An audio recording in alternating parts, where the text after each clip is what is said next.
Assalamualaikum warahmatullahi wabarakatuh. Mari klik subscribe di channel ini dan aktifkan tanda loncengnya untuk mendapatkan update pemberitahuan di video berikutnya.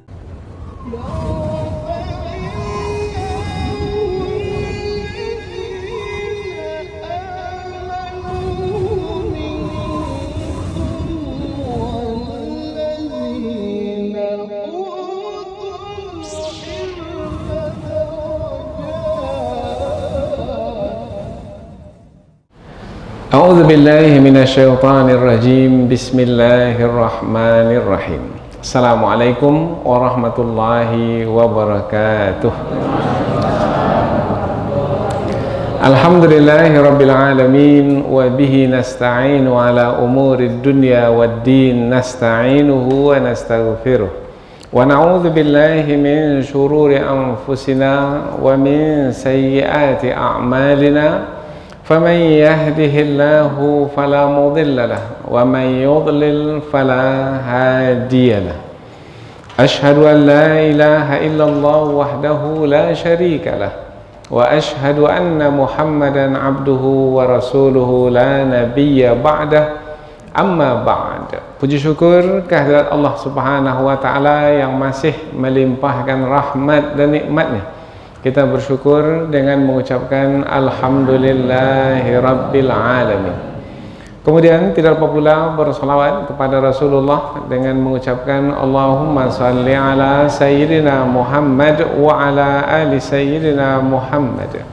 Dan bersalam kepada Rasulullah dengan ucapan Assalamu alayka ya Rasulullah. Alhamdulillah kita dapat kembali meneruskan pengajian tafsir ayat-ayat suci Al-Quran yang insyaAllah kita akan teruskan pada ayat yang ke-16 hingga 20 dari surah Al-Anbiya. Ayat 16 hingga 20 dari surah Al-Anbiya, yaitu menerangkan tentang ketuhanan Allah Subhanahu wa ta'ala. Tuhan yang sebenarnya Tuhan adalah Allah, la ilaha illallah. Tuhan yang sebenarnya Tuhan mestilah bersifat sempurna. Di antara sifat sempurna yang dimiliki oleh Allah Subhanahu wa taala adalah Maha Esa. Allah Subhanahu wa taala sebagai pencipta langit, sebagai pencipta bumi, Allah menciptakan langit dan bumi dengan sungguh-sungguh, dengan bersengaja. Ada hikmah di sebalik penciptaan langit dan bumi. Dan hanya Allah pencipta langit dan bumi. Dan hanya Allah penguasa langit dan bumi. Maka tidak ada di sana yang lain dari Allah yang berkuasa di langit dan di bumi. Allah Subhanahu wa taala tidak seperti yang dipercayai oleh sebahagian manusia dengan mengatakan bahwasanya di sana ada Tuhan lagi selain Allah, yaitu pasangan Tuhan. Tidak. Allah Subhanahu wa taala Maha Esa. Qul huwallahu ahad. Katakanlah bahwasanya Allah itu satu, Esa. Kemudian di sana juga ada sebahagian dari manusia berpendapat bahwasanya Allah memiliki anak. Tidak. Allah tidak beranak, sebagaimana Allah juga tidak diperanakkan. Lam yalid wa lam yulad. Maka Allah Subhanahu wa taala melalui beberapa ayat yang akan kita pelajari ini menerangkan dengan terang, dengan jelas, dengan mudah dan tidak ada keraguan di dalamnya, yaitu bahwasanya Allah Tuhan yang sebenarnya Tuhan adalah Maha Esa, yaitu Allah Subhanahu wa taala pencipta langit dan bumi, kemudian Allah Subhanahu wa taala pemilik langit dan bumi yang diciptakan, dan apa-apa yang ada di langit dan di bumi dan yang ada di antara keduanya. Allah Subhanahu wa taala yang menciptakan malaikat, yaitu makhluk yang senantiasa taat dan patuh kepada Allah dan senantiasa mensucikan Allah Subhanahu wa taala tanpa henti. Maka dari beberapa ayat yang kita pelajari ini berarti kita akan mempelajari tentang Allah Subhanahu wa taala melalui ayat-ayat yaitu yang terdapat di dalam surah Al-Anbiya ini. Mudah-mudahan insyaallah dengan mempelajari ayat-ayat yang berkaitan dengan Allah Subhanahu wa taala bertambah keimanan kita kepada Allah, semakin teguh keyakinan kita kepada Allah, kemudian semakin mudah bagi kita untuk menepikan atau meminggirkan apa saja yang dilontarkan, yang disampaikan oleh orang-orang yang mengada-adakan dusta tentang Allah Subhanahu wa taala. Kononnya di sana ada Tuhan selain Allah Subhanahu wa taala. Maka ayat-ayat yang kita pelajari ini adalah untuk mengokohkan kalimat tauhid yang kita berharap mudah-mudahan kita dihidupkan oleh Allah dengan kalimat tauhid ini, dan juga kita berharap mudah-mudahan kita dimatikan oleh Allah Subhanahu wa taala dengan kalimat tauhid, yaitu dengan kalimat la ilaha illallah nahya, dan dengan kalimat la ilaha illallah namut, nahya kita hidup, dan dengan kalimat la ilaha illallah kita meninggal dunia. Andaikan seorang mukmin itu meninggal dunia dan akhir dari perkataannya adalah la ilaha illallah, niscaya ia akan dimasukkan ke dalam surga. Rasulullah bersabda, "Man kana akhiru kalamihi la ilaha illallah dakhalal jannah." Siapa yang akhir dari perkataannya adalah la ilaha illallah, mentauhidkan Allah, tidak ada Tuhan yang patut disembah dengan kebenaran kecuali Allah, maka dakhalal jannah, niscaya ia akan masuk surga. Jadi kita diciptakan oleh Allah Subhanahu wa taala adalah sebenarnya untuk beribadah, yaitu mentauhidkannya. Apapun yang kita lakukan, kita salat umpamanya, puasa, kemudian kita menginfakkan harta, zakat yang diwajibkan umpamanya, kita pergi menunaikan ibadah haji, kemudian kita bermuamalat dengan manusia, menjalankan kewajiban-kewajiban kita sebagai suami, sebagai istri, sebagai orang tua, sebagai guru, sebagai pemimpin dan lain sebagainya. Apapun yang kita lakukan sebagai kewajiban adalah sebagai membuktikan keimanan kita kepada Allah yang telah memberikan petunjuk kepada kita mana kewajiban yang mesti kita laksanakan, sebagaimana juga mana hak yang mesti kita dapatkan. Nah, kesemua itu telah disusun, telah diatur sedemikian rupa di dalam syariat yang telah Allah turunkan. Maka apabila kita menjalankan hidup kita sesuai dengan syariat yang telah Allah turunkan itu, bermakna kita telah beribadah kepadanya sebagai membuktikan keimanan kita kepadanya. Maka nilai hidup seseorang sebenarnya dan yang menentukan kehidupan seseorang nanti di hari pembalasan adalah nilai keimanan yang ia miliki atau nilai tauhid yang ia buktikan. Maka mudah-mudahan insyaallah mulai dari kita bangun pagi sampai kita tidur lagi, tidak ada satu pun perbuatan yang kita lakukan melainkan dalam rangka mentauhidkan Allah Subhanahu wa taala.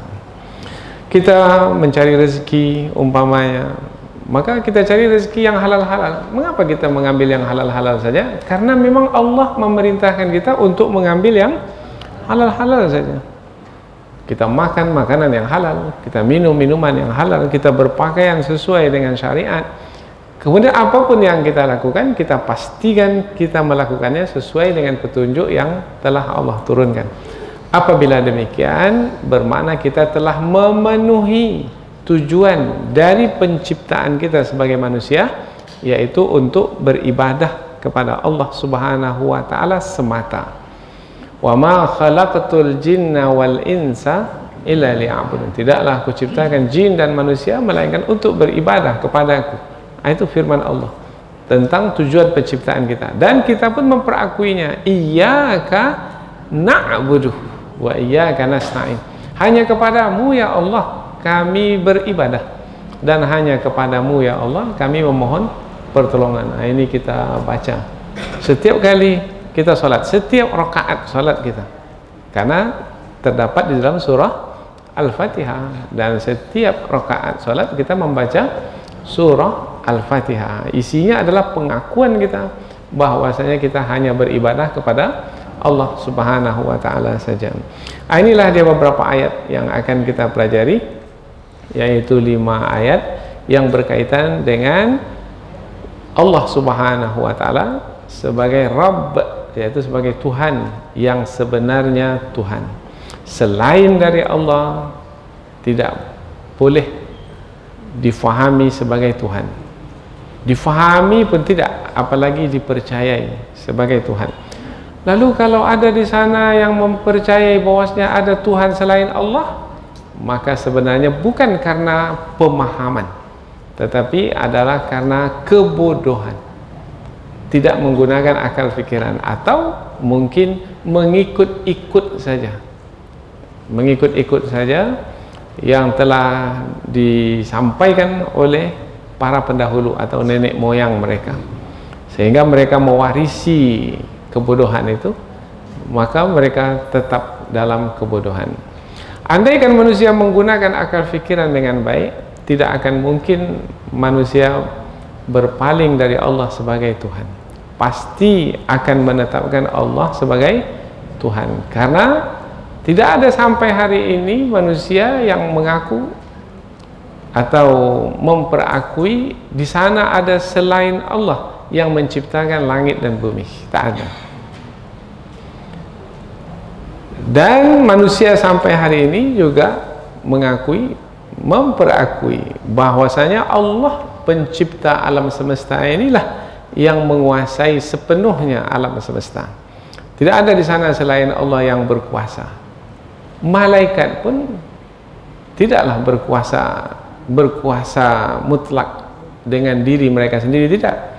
Andaikan mereka berkuasa, mereka diberi kuasa oleh Allah Subhanahu wa Ta'ala, seperti malaikat Jibril, seperti malaikat maut umpamanya yang mencabut nyawa manusia, atau sebagai yang membagikan rezeki umpamanya.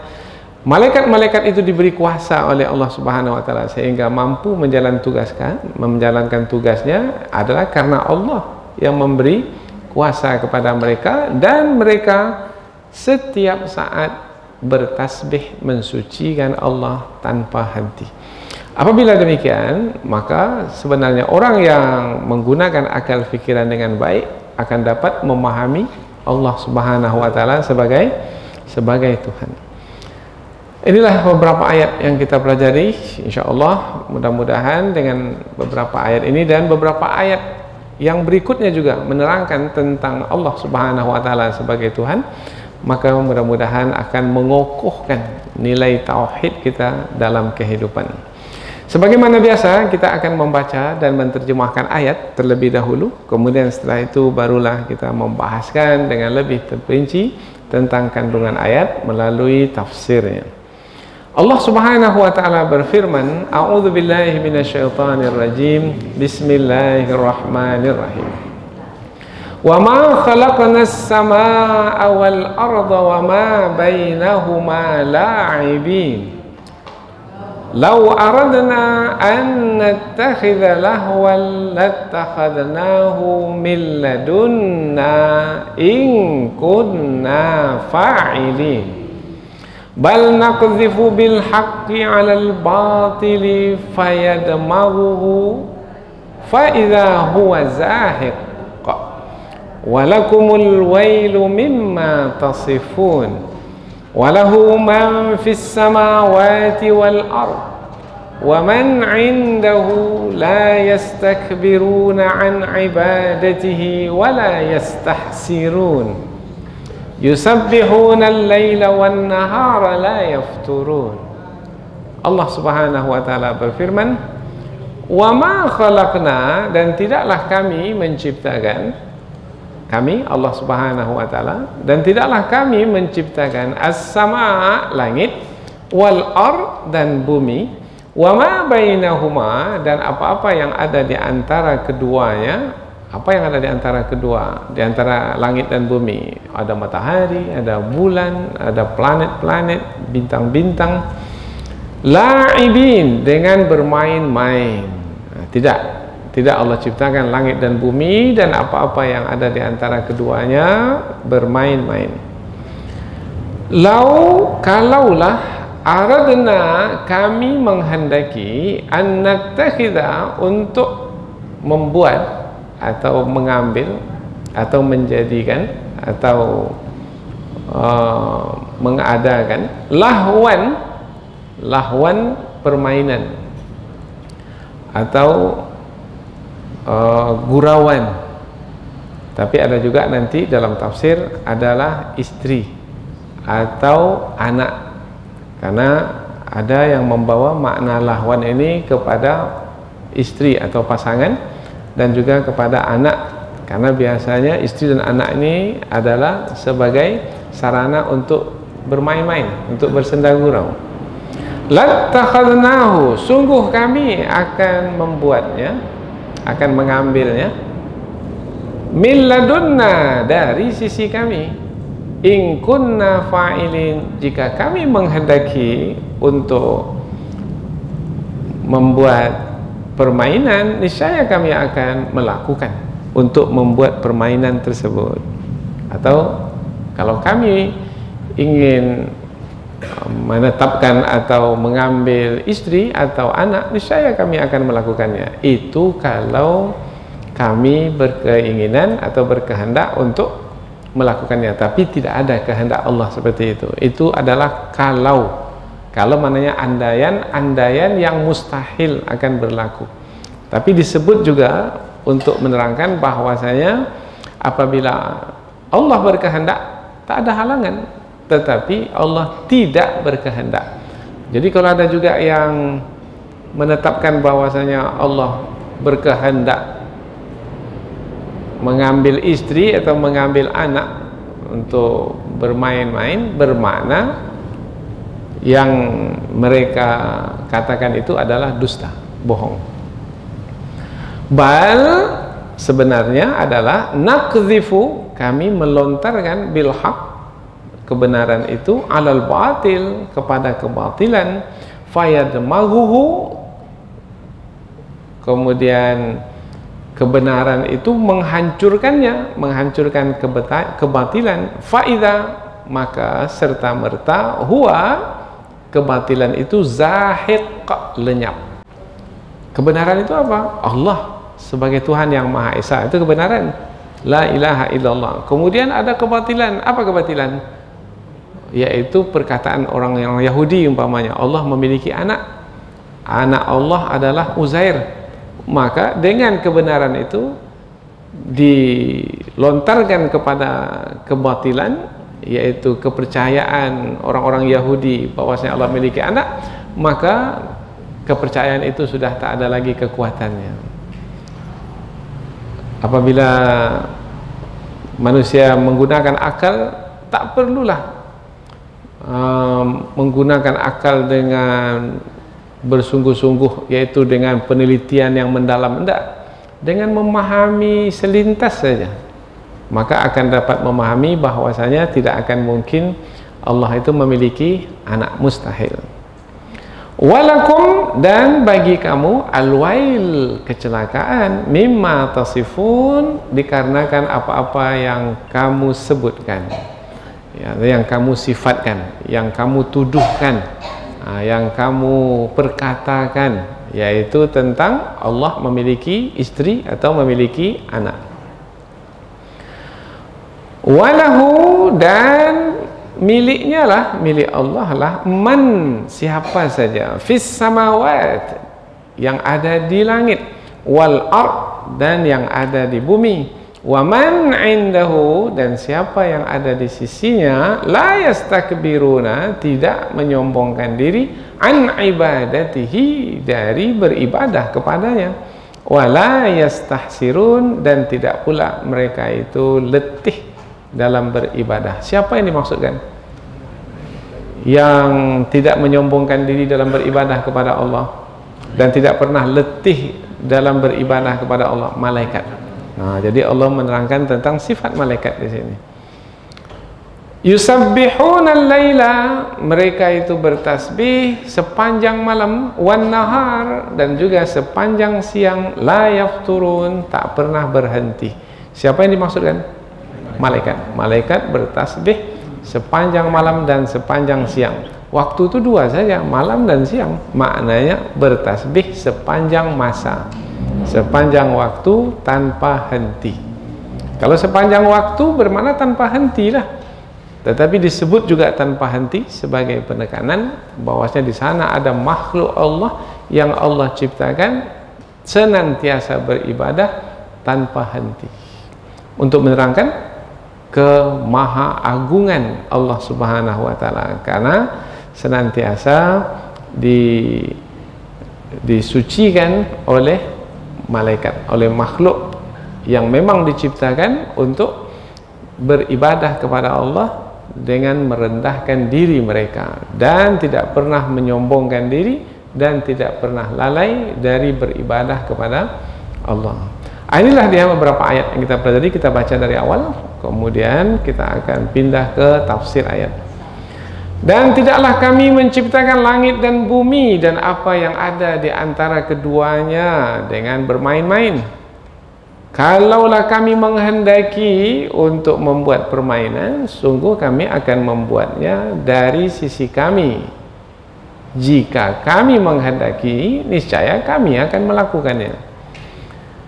Sebenarnya kami melontarkan kebenaran itu ke atas kebatilan, kemudian kebenaran itu menghancurkannya, menghancurkan kebatilan, maka tiba-tiba kebatilan itu lenyap. Dan kecelakaanlah bagimu terhadap apa-apa yang kamu sebutkan. Kamu di sini adalah orang-orang musyrik, yaitu yang menyekutukan Allah. Maka Allah menyebut kecelakaan bagi kamu. Tidak keselamatan. Tak ada keselamatan bagi orang yang menyekutukan Allah.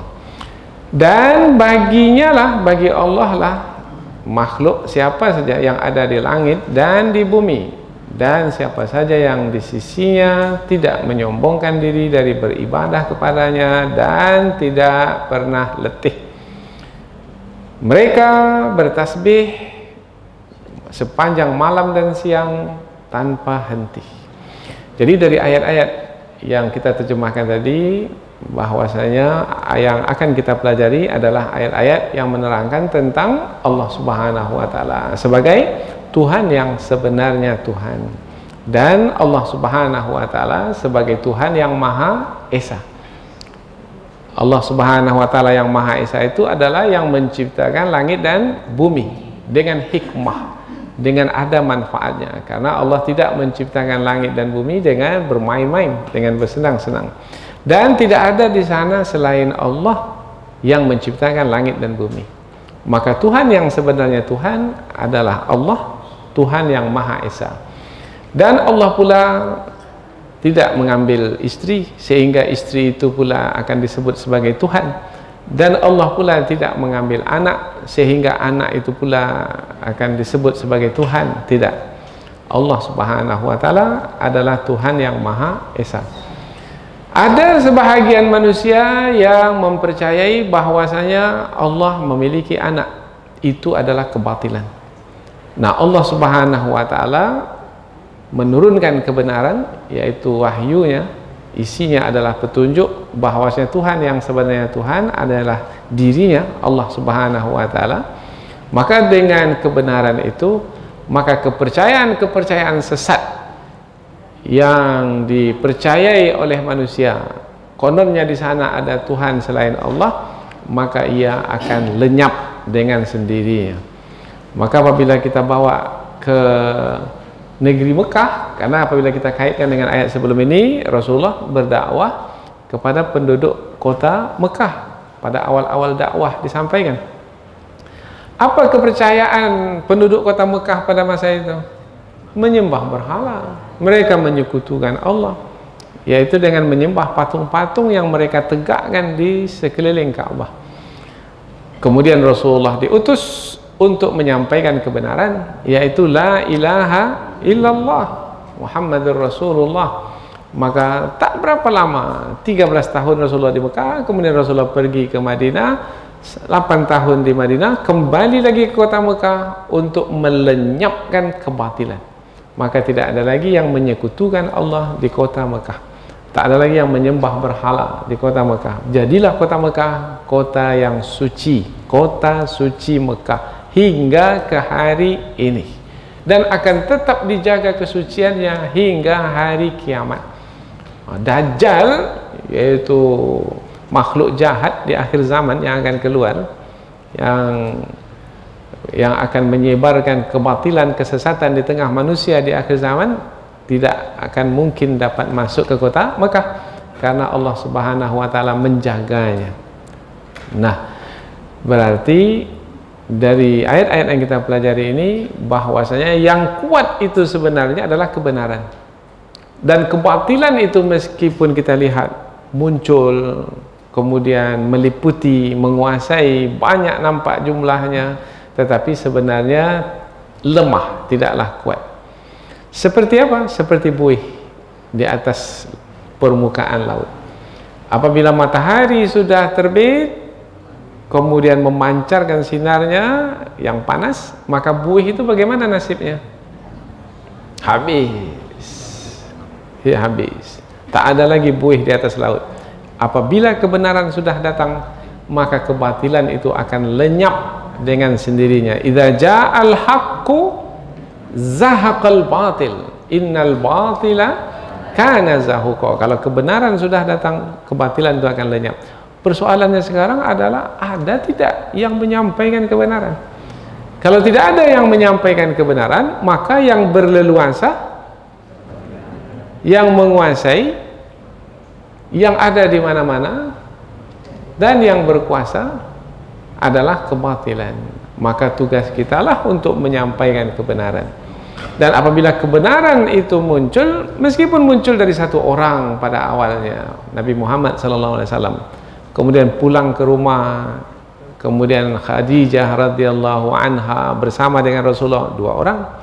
Kemudian setelah itu masuk Islam Ali bin Abi Thalib, Abu Bakar As-Siddiq, kemudian pada akhirnya sampai menjelajah seluruh permukaan bumi, sehingga pada hari ini rasanya tak ada tempat yang tidak sampai dakwah Islam ke tempat itu. Tinggal lagi manusia, ada yang mau menerima kebenaran itu dan ada yang menolak kebenaran itu, dan itu adalah sunnatullah yang berlaku dan akan terus berlaku sampai akhir zaman. Karena itulah dia hidup dunia itu, itulah dia, yaitu adanya yang mengikuti kebenaran dan adanya yang mengikuti kebatilan. Nah, sekarang tinggal kita lagi.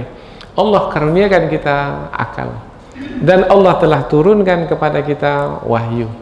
Nah, dengan akal yang kita miliki itu, kemudian kita fahami wahyu tersebut, tinggal lagi sekarang apabila kita telah mengetahui kebenaran itu sebagai kebenaran, maka tak ada pilihan lain kecuali mengikutinya. Maka selalu doa kita, Allahumma arinal haqqa haqqan warzuqna ittiba'ah. Ya Allah, perlihatkanlah kepada kami kebenaran itu kebenaran, kemudian tolonglah kami untuk mengikutinya.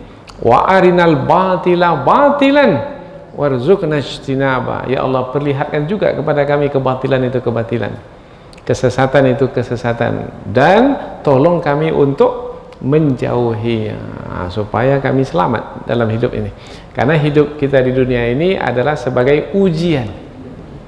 Ujian, akankah beriman atau akankah tidak beriman atau kafir. Liyabluwani aashkur am akfur. Akan berimankah atau akan kufurkah? Siapa yang beriman, maka kembali kebaikan kepada dirinya sendiri, dan apabila memilih kekufuran, dia sendiri yang akan menanggung akibatnya. Inilah dia 5 ayat yang akan kita pelajari insyaallah. Kita pindah ke tafsir ayat. Ayat yang ke-16 dari surah Al-Anbiya. Wa ma khalaqnas samaa'a wal arda wa ma bainahuma la'ibin. Dan tidaklah kami menciptakan langit dan bumi dan apa yang ada di antara keduanya dengan bermain-main.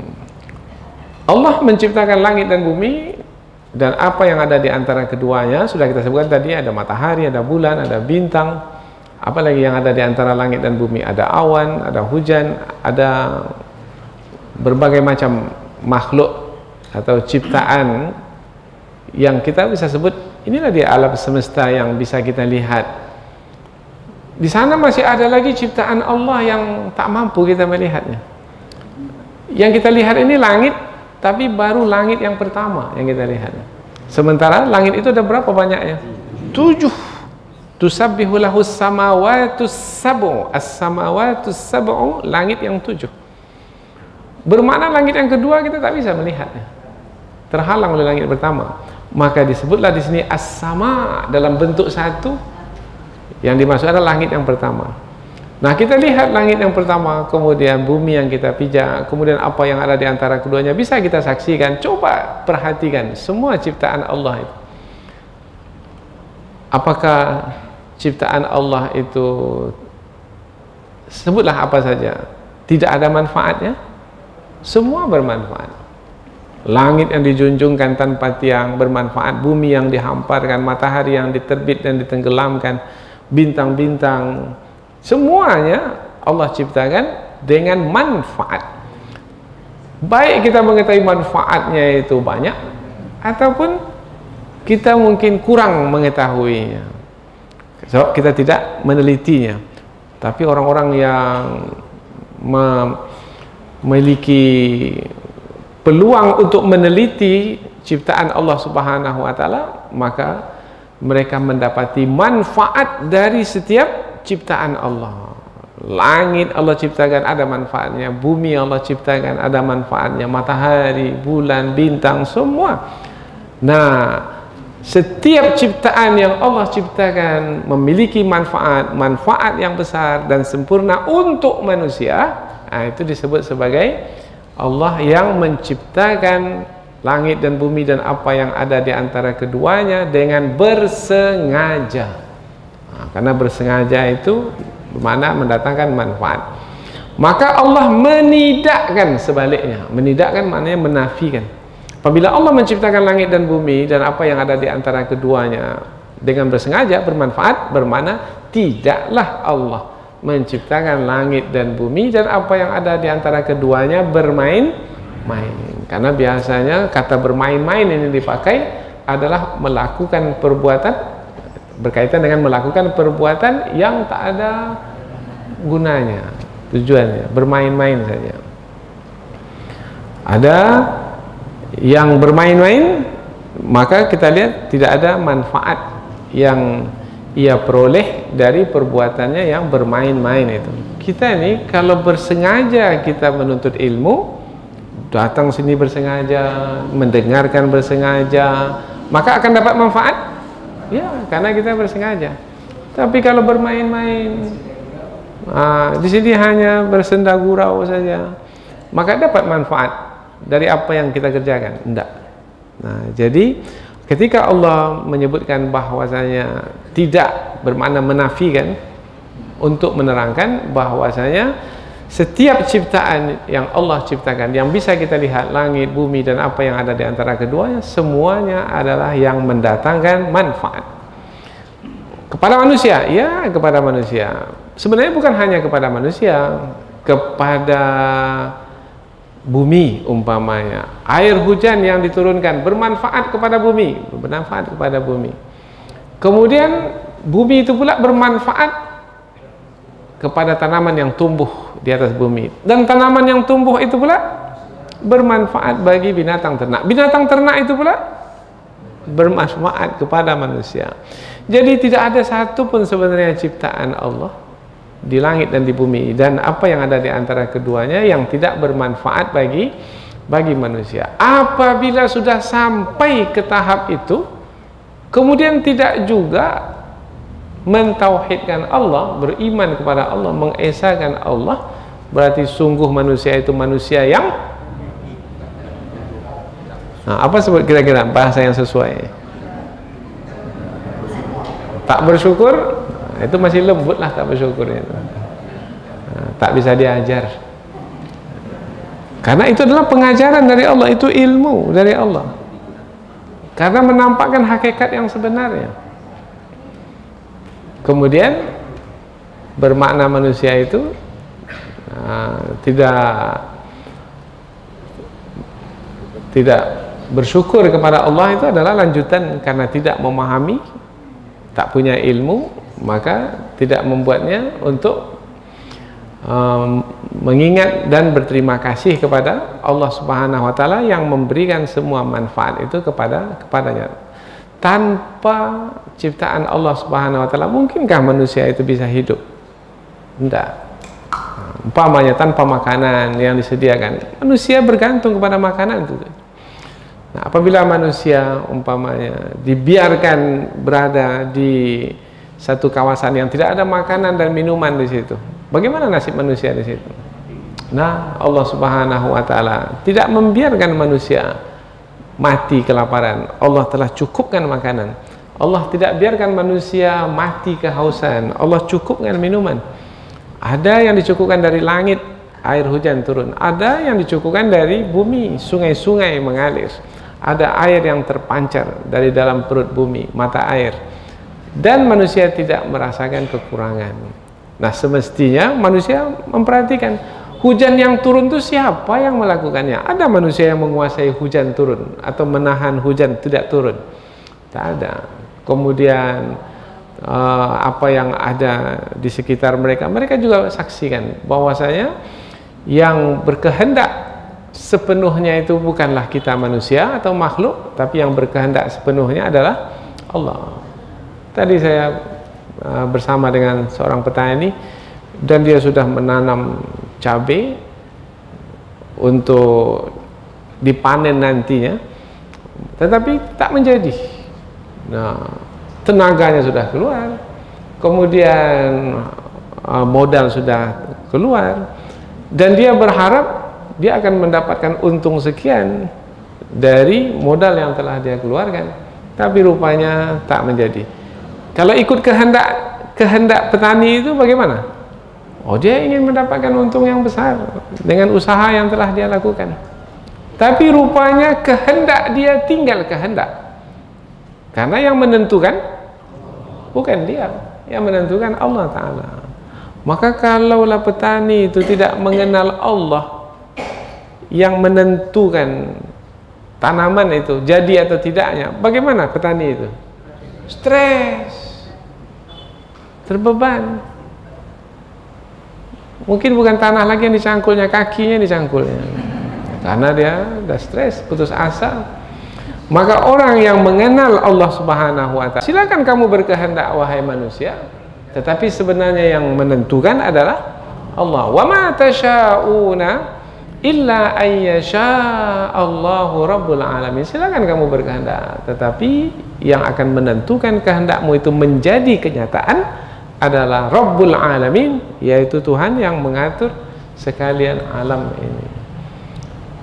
Ayat yang ke-17. Jadi ayat yang ke-16 adalah ayat yang menerangkan tentang siapa Allah Subhanahu wa taala, yaitu yang menciptakan langit dan bumi dan apa saja yang ada di antara keduanya dengan bersengaja, yang ada kebaikan manfaat di dalamnya.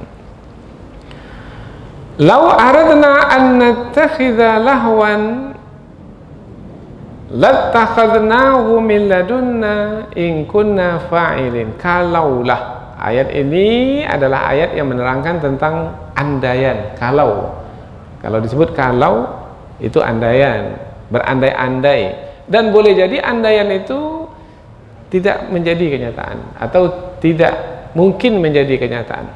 Andaikan saya memiliki sayap, maka terbanglah saya. Mungkin manusia jadi memiliki sayap? Enggak. Tapi manusia ada yang berandai seperti itu. Ada. Ingin hati memeluk gunung. Andaikan saya punya tangan panjang, akan saya peluk gunung itu. Mana mungkin, tangannya sepanjang itu saja. Nah, jadi kalau itu andaian yang mustahil. Nah, Allah sebut juga andaian yang mustahil dalam ayat ini untuk menerangkan bahwasanya kepercayaan sesat yang dimiliki oleh manusia itu adalah tidak ada kenyataannya sama sekali. kalaulah kami menghendaki, tapi kami tak menghendaki. Kami di sini adalah Allah Subhanahu wa taala. Kalaulah kami menghendaki untuk mengambil lahwan permainan atau membuat permainan. Ada yang memahami permainan di sini adalah apa saja permainan. Permainan maknanya sesuatu perbuatan yang dilakukan yang tidak ada tujuan yang ingin didapatkan sebenarnya, bermain-main. Dan tidak ada manfaat yang diharapkan dari perbuatan itu. Tapi ada yang memahami bahwasanya lahwan di sini, ini yang banyak diambil oleh ulama tafsir, yaitu istri atau anak. Mengapa makna lahwan di sini istri atau anak? Karena ini kaitannya adalah dengan perkataan berikutnya, yaitu kebatilan. Di antara kebatilan yang dibuat-buat oleh manusia, yaitu dengan menyatakan Allah memiliki istri atau Allah memiliki anak. Mattakhadallahu sahibatan wala walada. Allah Subhanahu wa taala tak ada mengambil istri dan tak ada mengambil anak. Tetapi ada saja manusia sampai hari ini yang menyatakan bahwasanya Allah memiliki pasangan, Allah memiliki anak. Kalau dalam Al-Quran disebutkan kelompoknya, yaitu orang-orang Yahudi dan orang-orang Nasrani. Wa qalatil yahudu Uzair bin Allah. Berkata orang-orang Yahudi, Uzair itu anak Allah. Wa qalatin nasara al-masih bin Allah. Dan berkata pula orang-orang Nasrani, Al-Masih Nabi Isa adalah anak Allah, anak Tuhan. Nah, sampai hari ini masih ada kepercayaan itu. Nah, itu adalah kepercayaan sesat, tidak ada sama sekali. Dan apabila Allah menghendaki untuk mengambil anak, itu Allah buat andaian, kalaulah. Itu adalah andaian yang tidak ada kenyataannya sama sekali. Mengapa Allah buat andaian itu? Karena Allah adalah yang berkuasa dan tidak ada siapa yang bisa menghalang kekuasaannya itu. Meskipun Allah berkuasa dan tidak ada siapa yang mampu untuk menghalang kuasanya, tapi Allah tak berkehendak untuk mengambil istri dan mengambil anak. Meskipun Allah tak berkuasa mutlak dan tidak ada siapa yang bisa menghalangnya. Jadi apabila Allah tidak menghendaki untuk mengambil istri dan anak, mengapa pula manusia menetapkan istri dan anak bagi Allah Ta'ala? Siapa pula manusia itu? Sehingga dia pula yang menentukan yang berkaitan dengan Allah Subhanahu wa Ta'ala. In kunna fa'ilin latakhadnahu min ladunna in kunna fa'ilin. Jika kami berkehendak untuk mengambil istri atau untuk menetapkan istri dan anak, niscaya kami akan menetapkannya dari sisi kami jika kami berkehendak untuk berbuat demikian. Ayat ini sekali lagi kita sebut adalah ayat andaian yang tidak akan mungkin menjadi kenyataan dari dahulu hingga sekarang dan sampai kapanpun. Dan andaian itu adalah andaian yang mustahil. Mengapa dibuat juga andaian yang mustahil itu? Sebenarnya adalah untuk menghancurkan kepercayaan manusia yang menetapkan Allah memiliki istri dan anak. Bermakna kalau ada di antara manusia yang masih juga memiliki kepercayaan bahwasanya Allah memiliki pasangan dan Allah memiliki anak, bermakna itu bukan dari sisi Allah, tetapi itu adalah dari manusia itu sendiri. Manusia yang macam mana? Manusia yang tidak menggunakan akal pikiran. Mana mungkin Tuhan itu lebih dari satu? Kalau Tuhan itu lebih dari satu, maka sudah ada dua Tuhan, maka sifat Tuhan itu sudah tidak lagi sempurna. Karena kalau Tuhan itu lebih dari satu, maka Tuhan yang pertama akan dibatasi kuasanya oleh Tuhan yang kedua. Kalau sudah dibatasi oleh Tuhan yang kedua, bermakna tidak memiliki sifat kesempurnaan. Tapi kalau Tuhan itu satu, tak ada siapa yang membatasinya, bermakna Tuhan itu memiliki sifat kesempurnaan. Maka kebenaran itu adalah kul, katakanlah Muhammad, ini dia kebenaran. Kul huwallahu ahad. Allah itu esa. Allahus samad. Lam yalid walam yulad. Allah tidak beranak dan tidak diperanakkan. Walam yakul lahu kufuwan ahad. Dan Allah tidak memiliki sekutu satupun dari alam yang ada ini. Sebutlah apa saja alam itu. Jinkah namanya? Bukan sekutu Allah. Malaikatkah namanya? Bukan sekutu Allah. Apalagi berhala, patung yang tak punya kuasa apa-apa. Bal, nah bal di sini maknanya menerangkan yang sebenarnya, yang mustahil itu sudah diterangkan. Yang sebenarnya adalah, kenyataan yang sebenarnya adalah naqdhifu bil haqqi 'alal batil. Kami lontarkan, kami lemparkan kebenaran itu atas kebatilan, fayadmaghuhu, kemudian kebenaran itu menghancurkan kebatilan itu. Yadmag ini sebenarnya maknanya adalah yadmag, tadi kita terjemahkan menghancurkan, sebenarnya memecahkan kepala sampai ke benak. Nah, itu maknanya yadmag. Dimal maknanya otak. Mengapa digunakan kata dimal, otak ini? Karena sebenarnya yang menentukan manusia itu dalam membuat keputusan adalah, nah, pada diri manusia, pada tubuh manusia. Yang menentukan manusia kalau membuat keputusan adalah otaknya. Mulut? Enggak, mulut ini hanya mengucapkannya saja. Yang menentukannya adalah otak. Yang membuat kaki melangkah itu otak. Yang membuat tangan bergerak, menggapai, memegang itu otak. Yang membuat mata melihat, telinga mendengar, otak. Semua otak yang menentukan. Nah, Allah menggunakan kata otak itu juga, yaitu kebenaran itu sampai dia ke kebatilan, kemudian sampainya itu fayadmughuhu, kebenaran itu sampai dia kepada kebatilan dan menghancurkan kebatilan itu, sehingga seperti sampainya kepada otak yang ada di kepala, sehingga manusia itu tidak bisa berbuat apa-apa lagi. Fa idza huwa zahiq, tiba-tiba kebatilan itu hilang atau lenyap, tak ada lagi sisanya. Seperti kita sebutkan tadi, yaitu seperti buih, tadinya ada di permukaan, tetapi selepas itu tak tersisa sama sekali. Dan bagaimana akibat dari perbuatan orang-orang yang menyekutukan Allah itu?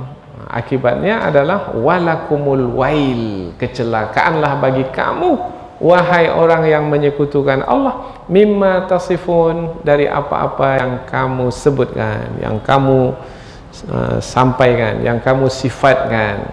Kononnya Allah memiliki istri lah, memiliki anak lah, dan lain sebagainya. Nah, karena kamu telah memberikan sifat-sifat yang buruk kepada Allah, maka kecelakaanlah ke atasmu. Walahu man fis samawati wal ard, dan milik Allah lah siapa saja. Man di sini ini adalah untuk makhluk hidup. Maka Allah memiliki siapa yang ada di langit dan yang di bumi. Siapa yang ada di langit dan siapa yang ada di bumi? Nah, manusia ada di langit. Ada manusia yang diangkat ke langit. Ya, memang dahulu di langit hanyalah malaikat saja, tetapi ada manusia yang diangkat ke langit, dan nanti di akhir zaman akan diturunkan ke muka bumi. Siapa? Nabi Isa alaihi salam. Nah, siapa saja yang ada di langit, malaikat, Nabi Isa, atau siapa saja yang ada di langit, dan siapa saja yang ada di bumi, semuanya milik Allah. Lahu, milik. Apa makna milik? Milik itu maknanya menguasai. Menguasai. Ini rumah ini milik saya, bermakna kita menguasainya. Nah, kita mau ganti catnya, boleh, kita menguasainya. Kita mau sewakan, boleh, karena milik kita. Kita mau jual, boleh. Kita hancurkan, karena milik kita. Tapi kalau rumah itu bukan milik kita, milik orang, kita hanya disuruh berdiam aja di rumah itu, boleh kita hancurkan? Boleh kita jual? Tidak, karena bukan milik kita. Bermakna siapa yang memiliki, dia akan berkuasa ke atas yang ia miliki. Karena Allah yang memiliki apa saja yang ada di langit dan apa saja yang ada di bumi, bermakna Allah menguasai. Allah hidup kan? Hidup. Allah mati kan? Mati. Kita ini milik siapa ini? Pasangan hidup kita itu milik siapa? Anak cucu kita itu milik siapa? Kalau Allah kehendaki hidup, hidup. Kalau Allah kehendaki mati, enggak, saya mau hidup juga. Bisa? Enggak. Karena bukan kita yang memiliki alam semesta ini. Pasangan hidup tidak, bukan kita yang memiliki. Anak cucu tidak, harta benda kita tidak, bahkan diri kita sendiri pun bukan kita yang memiliki. Cobalah nanti malam tidur, saya mau bangun besok pukul 4, tak terbangun, tak terbangun. Harap-harap besok mau bangun, rupanya tak bangun-bangun. Karena memang bukan kita yang menguasai diri kita. Maka ketika kita tidur, kita menyebut, ya Allah, Bismika. Nah, dengan menyebut namamu, dengan pertolonganmu, aku tidur malam hari ini dan aku bangun besok pagi. Maka dengan bahasa yang mudah, yang membuat kita tidur itu pun bukan kita. Dan yang membuat kita bangun juga bukan kita.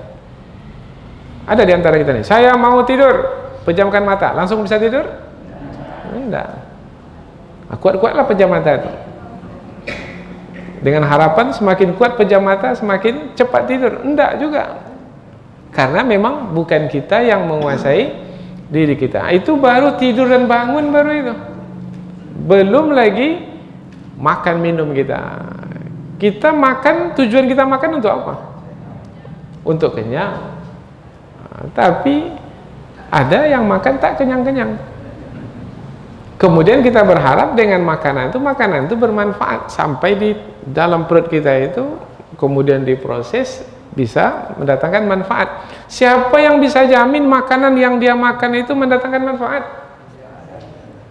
Berapa banyak orang yang makan makanan karena makanan itu dia jadi sakit. Ketika dibawa ke rumah sakit, kemudian ditanya oleh dokter, "Bapak makan ini ya?" Itulah dia sebabnya itu Bapak sakit. Bermakna makanan yang kita makan sendiri pun kita tak mampu menguasainya untuk diri kita sendiri. Bermakna kita ini mesti menyadari siapa kita dan mesti mengenal siapa Allah Subhanahu wa taala. Dan miliknya lah siapa yang ada di langit dan siapa yang ada di bumi. Wa man 'indahu la yastakbiruna an ibadatihi wa la yastahsirun. Allah terangkan tentang satu makhluk, bangsa malaikat, yaitu ciptaan Allah Subhanahu wa taala juga yang memiliki kedudukan yang tinggi, kedudukan yang mulia. Karena mereka itu tidak menyombongkan diri dalam beribadah kepada Allah dan tidak pula pernah merasa letih dalam beribadah. La yastahsirun, tidak merasa letih. Kita biasanya kalau banyak beribadah kita akan letih. 2 rakaat belum letih lagi, tambah 2 lagi belum juga lagi, tambah 2 lagi sudah 20. 1 juz belum letih lagi, 2 juz, 10 juz. Apabila semakin lama kita beribadah, bekerja, maka kita menjadi letih. Tetapi tidak seperti itu malaikat. Malaikat tak pernah letih-letih dalam beribadah. Apa sebab? Allah telah ciptakan kuasa, kekuatan pada malaikat itu sehingga tidak pernah merasa letih di dalam beribadah.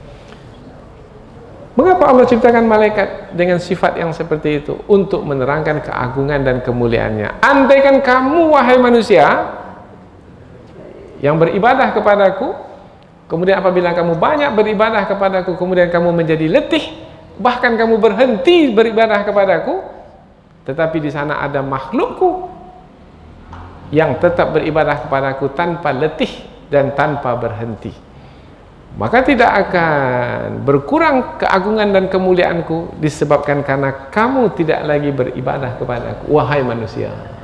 Karena di sana ada makhluk yang kuciptakan khusus untuk terus senantiasa beribadah, mengagungkan dan mensucikanku.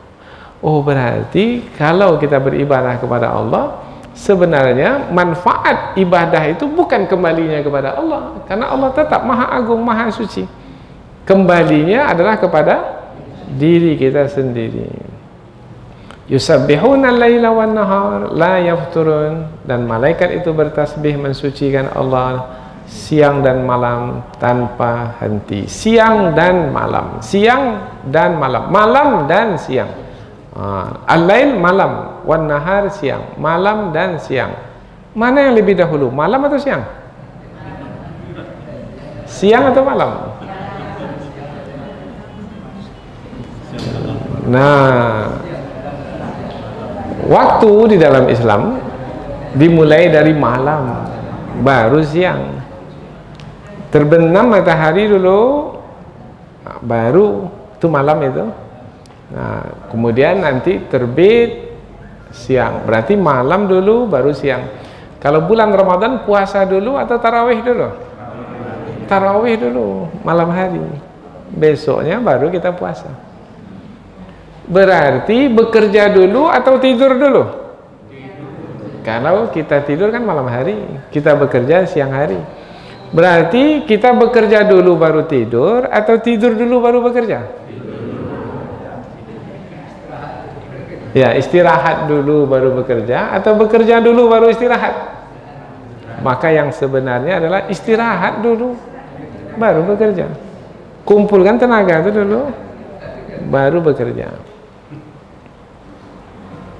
Itulah di dalam Islam. Nah, apabila kita ingin di siang hari itu maksimal, badan kita sehat, pikiran kita jernih, kemudian jiwa kita kuat, semangat, maka pada malam hari bangun kekuatan. Dengan membangun kekuatan di malam hari, bukan hanya membangun kekuatan itu dengan tidur saja, enggak, yaitu dengan menyambungkan diri dengan Allah Subhanahu wa Ta'ala. Maka kita dapat kekuatan yang sebenarnya adalah kekuatan dari Allah. La haula wala quwata illa billah. Ketika kita mendapat bekal di malam hari, maka nanti di siang hari kita akan lebih mudah menjalani hidup. Maka dalam surah Al-Muzammil, kalau kita baca urutannya, ya ayyuhal muzammil qumil laila illa qalila nisfahu aw inqus minhu qalila aw zid alaihi warattilil qur'ana tartila inna sanulqi alaika qawlan thaqila inna nashi'atal laili hiya ashaddu wat'aw wa aqwamu qila inna laka fin nahar. An-nahar siang, malam itu sebut dulu. Wahai orang yang berselimut, angkat selimut kamu itu, berdiri kamu, bangun malam, beribadah, baca Quran. Sesungguhnya malam itu adalah waktu yang tenang, tepat, sesuai untuk kamu beribadah kepada Allah Subhanahu wa Ta'ala. Dan di siang hari, baru disebut siang hari. Jadi malam dahulu disebut, baru siang. Maka dalam ayat ini pun juga demikian. Malaikat itu bertasbih mensucikan Allah malam dan siang dan tanpa henti. Mudah-mudahan beberapa ayat yang kita pelajari ini menambahkan lagi keimanan kita kepada Allah Subhanahu wa Ta'ala, mengokohkan lagi tauhid kita dalam mengesahkan Allah. Kemudian mudah-mudahan insya-Allah Allah berikan kepada kita tetap pendirian, sehingga di atas kalimat tauhid ini kita hidup, dan mudah-mudahan di atas kalimat tauhid itu pula kita meninggal dunia. Subhanakallahumma wa bihamdika asyhadu an la ilaha illa anta wa astaghfiruka wa atubu ilaik. Wassalamualaikum warahmatullahi wabarakatuh.